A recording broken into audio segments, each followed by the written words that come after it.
അഞ്ചൻ അനി തങ്ങളും കൊണ്ട് പറഞ്ഞയച്ചു. മുമ്പിൽ പറഞ്ഞു എനിക്കാണ്ട് വരാൻ കഴിയില്ല, കാലിന് വേദനയൊക്കെ ഉണ്ട്.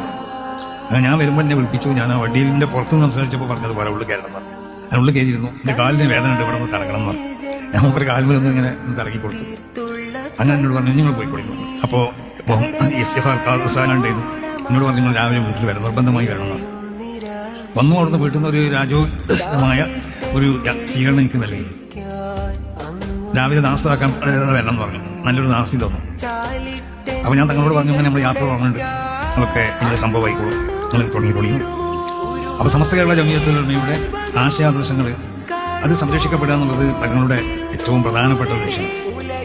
അപ്പോൾ അതുകൊണ്ടാണ് ബഹുമാനപ്പെട്ട തങ്ങൾ ഇങ്ങനെ സദസ്സുകളിലൊക്കെ വന്നാൽ തന്നെ നമ്മളറിയില്ല, എവിടെയെങ്കിലൊക്കെ വന്നെന്ന് പോരാ.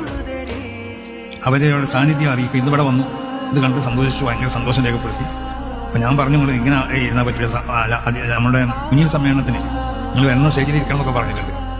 അത് ഉണ്ടാവില്ല എന്ന് എനിക്കറിയില്ല, ഒപ്പരങ്ങനെ വരില്ല എന്നുള്ളത്. ഏതായാലും അന്ന് ഞാൻ അവിടെ ഉണ്ടാവും എന്ന് പറഞ്ഞിട്ടുണ്ട്. കുഞ്ഞിൽ സമ്മേളനത്തിൽ ഞാൻ